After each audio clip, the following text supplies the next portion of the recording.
Hey there guys, how's it going? AstroWizard is moving along very nicely indeed. I've made some big changes this past week, basically, after an hour and lots of testing, but I'm going to just show you them. I think that's the best way to do it, but there is some important things to go through, really. Just to kick things off, we now have a website of all things. You can find astrowizard.lucamatico.com as the new home for all things AstroWizard. Downloads link through to my Google Drive safely from here. Now, if someone's offering you these AstroWizard builds anywhere else, it's not me. This is the place to download stuff. So, just check this out. This is the place to get it, basically. It's kept completely up to date. It runs through brief installation instructions for you as well, which should help you get, up and running that first time that you boot things up. And the site should be smart too. So if you come to this website on a Linux build, this should be illuminated for you, and it should just make it that bit more obvious. Not that, generally speaking, Linux folks are going to need any tech help from me.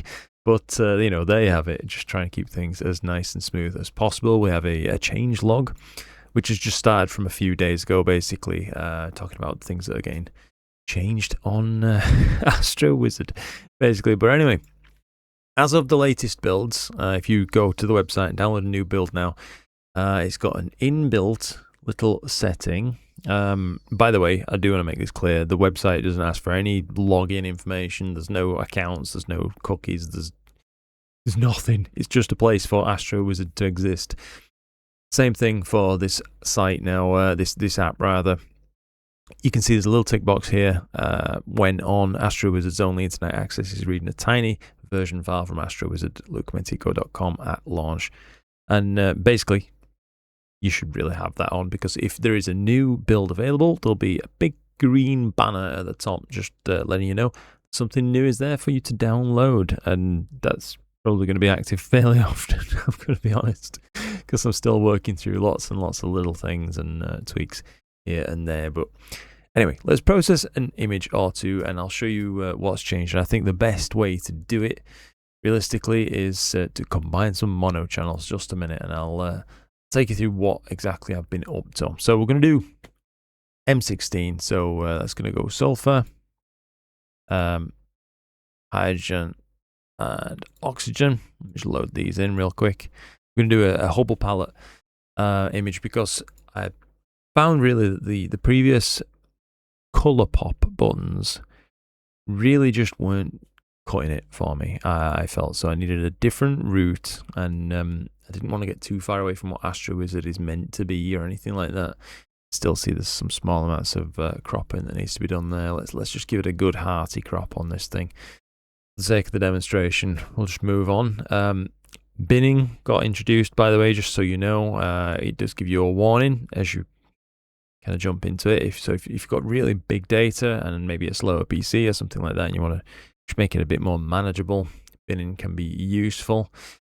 I've talked about GradientXTerminator on data. That's just swaths of background stuff going on. Don't apply it, basically. But if you do, you want to go back, we've got the undo buttons right there. So I'm just going to skip that step. I'm going to skip background neutralization for this. It is quite well communicated within the app, but just for the sake of the video, I want to keep it snappy if I can. I'm going to run through BlurXTerminator, tighten things up nicely. NoiseXTerminator, let this run too, and then we'll get on with the stretch and moving things on from there. So the stretching intensity has been changed as default. So the three buttons, like the gentle, normal, and aggressive, have been, well, gentle and normal have been toned down very slightly. There are some scenarios where you might, wish to use those. And the previously would have been just a touch strong. Aggressive has been left pretty darn aggressive, all being said and done.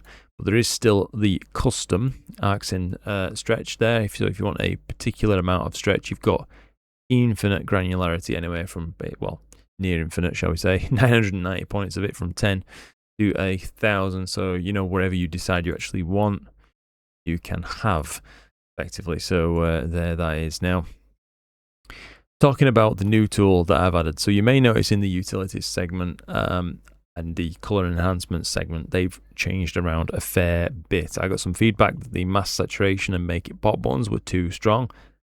I agree. They were too strong. So we've dialed them back by about 50% each one of them. So now to get the same result as before, if you just want to use the button, it would be two clicks rather than one to match the old button. But if you want custom strengths on them, well, you can do that. You can just, ramp it up, ramp it down, whatever you want. So it's in your hands if you want it to be.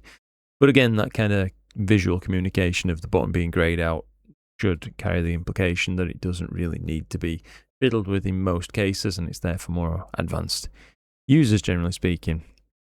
The curves color targeting function is something I'm extremely pleased with. I can't wait to kind of demonstrate to you the power of this, but I think the best thing to do is to actually prepare this data. So we're going to go through removing the stars, and you're going to see now at this point, I feel like we can take the image all the way kind of thing, rather than just 90% of the way to a really beautiful finished image. Let's use the True Hubble SHO mix.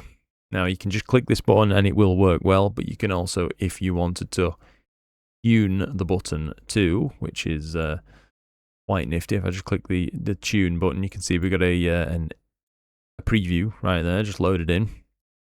You can set it up however you would wish for varying, degrees of change. If you want to fiddle with it, there it is, but defaults have been working fine for me. And now we've got this quite nice presentation, I think, of the bubble. But let's take it further, because this is that kind of thing where it's like 90% done, and then the previous pops really didn't get us any further towards finishing to 100%.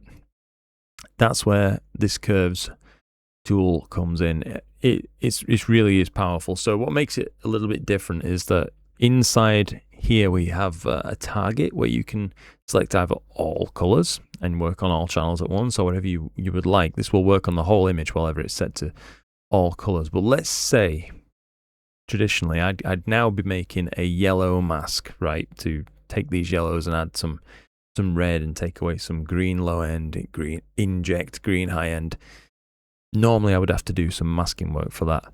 With this, I can just target yellows right away. No need to fiddle around with a mask, and do what I'd normally do. So I want to add a bit of red. All right, there it is. It's going in. We're moving to those coppers. I'd add some green high, take out some green low. There it is. It's all done for me. It's all been targeted automatically. I think that is absolutely fantastic. And now we can reset that tool. Let's say now I want to target the blues just for the sake of demonstration. So blues, there you have it. Now I want to maybe push this slightly towards more teal colors, oxygen. So I need to add a little bit of green. And you can see the preview over there changing as we do this. What's happening, you know what I mean? You can really manipulate things as much as you would like. But I think just a hint is all this needs. Go ahead and apply that. Excellent. We're basically there. We could now apply a small amount of mask saturation. Replace the stars, and you have a pop-up window for this now. So when you want to put those stars back in, if you find that you have an issue, with the brightness, the image has changed and the underlying, reapplication of the stars looks wrong, well, you can amplify or reduce as necessary. In most cases, it won't be needed, but it's there just in case you do need it. Now you can see that's all gone in quite nicely.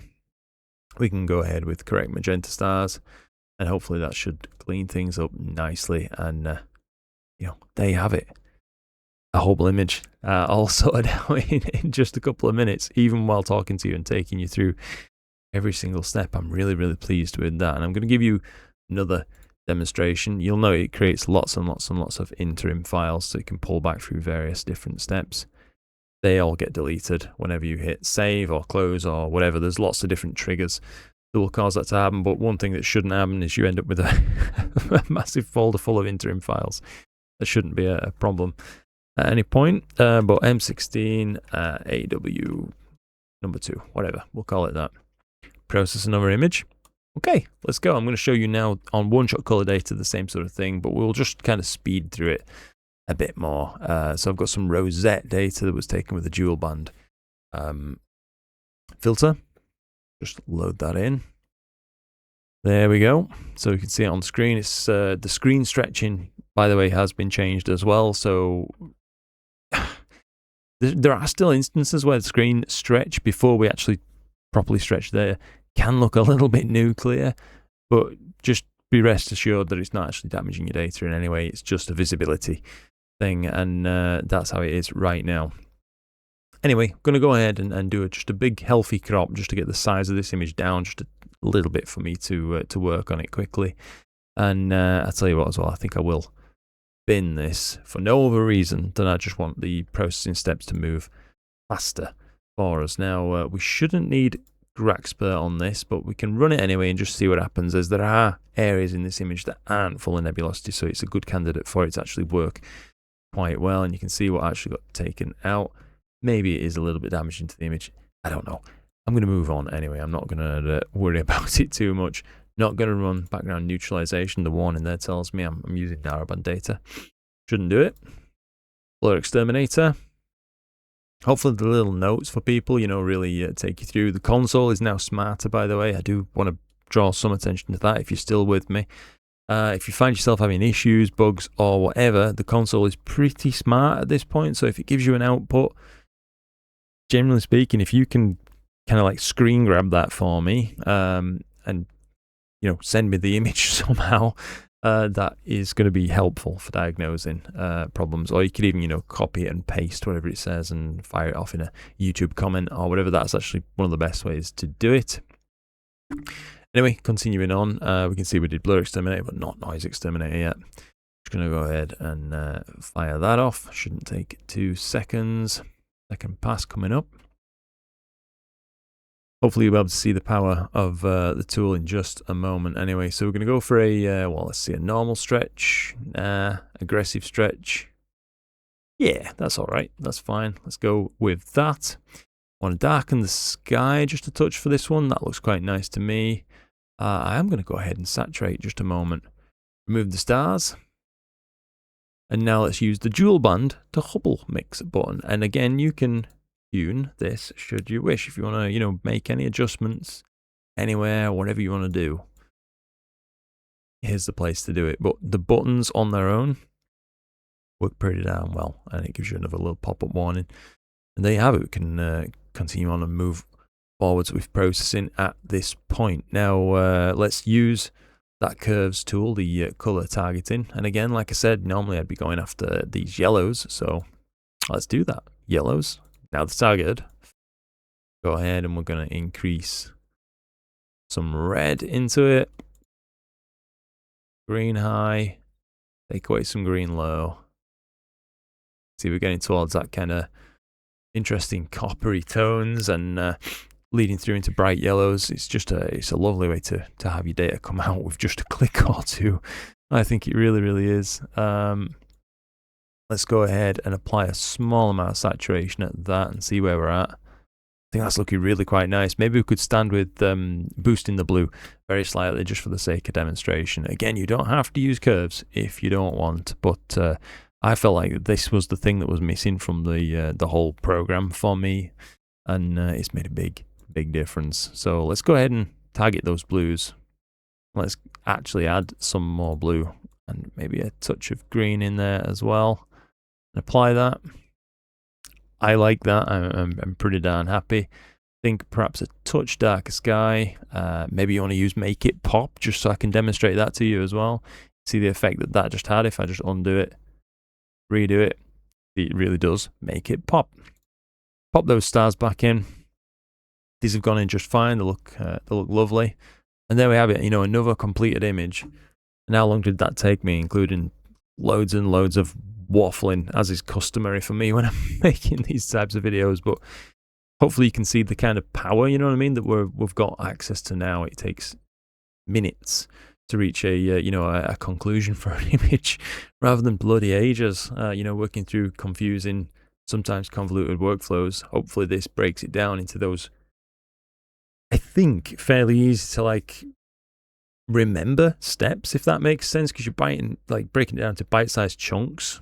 You remember what to do really at each step, because it's not a one long confusing equation. It's just a series of small little ones that gets you to a finished image with this, which I do quite like. So let's go ahead, save this now. Rosette. Oops. AW2, that'll do, yeah. And there you have it. And now maybe we'll just do one quick broadband image and just blast through it. Process another image. Okay, let's do the M51 that I've done in the previous tutorials, and you can see where the color renditions are at now as well in just broadband data. So I'm going to give it the exact same treatment that I normally would. So that's a left crop, top crop, 4:5 ratio, and a flip. And this should be identical to the previous videos that I've done now. So let's run GradientXpert. Go ahead and just wait for that to fire off. That's lovely. This is an example, by the way, of what I was talking about. Some stretches appearing a little bit more nuclear than others. Promise you the data itself is unharmed. It's just so we can see what's going on the screen better. Go ahead and pass it through BXT. Excellent. I'll tell you what, these tools, where would I be without them? They've changed everything for me. It's just made astrophotography that much more enjoyable. It really, really has. There we go. So we've got a nice, very clean image to work with. I will say this was taken with a Hyperstar, and it's a lot of data as well, 486 minutes. So even though my skies are crap, the end results can be pretty damn convincing, I would say. So you can see a normal stretch on this. Verging on the weak, I would say. Aggressive, maybe a touch too strong. So this might be one of those where you might look at it yourself, and you could settle on either of those, by the way. That's fine. So it's entirely up to you. But before I go ahead, I think I'm actually going to just, maybe we'll try, yeah, that default 150 there. That actually looks better to me. That's a better starting point. So let's work with that. I'm going to leave the stars in for this, just, you know, in case someone doesn't have StarXTerminator or whatever. I want you to see how it applies it using the masked saturation. So first things first, let's balance the color. The implication being you should hit that first, generally speaking, as it's the higher number. Darker sky, lighter sky. Well, I'm actually quite happy with the sky, but just for the sake of demonstration, we'll go one lighter. You can hopefully see what happened there. Masked saturation now, as we ramp this up, you see it's taking more steps to get it further along, which is good. More granularity is good. But you can see now we're moving on, and these knots of nebulosity are coming out, just wonderful. The core colors is one of the things. It might sound like I'm talking about something totally random here, but the cores of the galaxies were giving me just so much trouble when this program was early on. They were going all kinds of colors, like a rainbow sort of thing. You name it, it was probably in there at some point in one of the various iterations that this program's been through. But right now they're being preserved pretty darn neutral. So I'm actually extremely happy with the color balance, if you like, that the app generally comes up with now. So hopefully you'll be happy too. I would probably leave the image out of this if this was me, but let's say if I want to just demonstrate to you, we want a bit more blue or whatever. We don't, but just for the sake of demonstration, we do now. I'm going to target the blues in the image. We can see they're already there, right? Let's just target them and add a bit more blue. If you go crazy, you can see what it's going to do. You know, you can really see where it's targeting with this thing. It's pretty smart. All in, I do have to say. So I'm going to go ahead and apply that. And you can see the effect that it has. It really has actually gone quite nice and blue in those regions. So how long did that take? You know, moments, and we're now with a quite a beautiful finished image. Hopefully you can see where I've been going with this M51 AW3. There we go. That's fine. Give it a download, give it a go, and as always, guys, I just can't honestly thank you enough for the support that you've given. It's allowed me to just go ham on it, really. Go really, really hard and keep pushing and pushing and pushing. I mean, as I record this, it's 5:10 in the morning. I really need to wrap up and go to bed now, but it's worth it because I know that people are out there enjoying this thing, and I'm enjoying it too. So give it a go. Let me know what you think.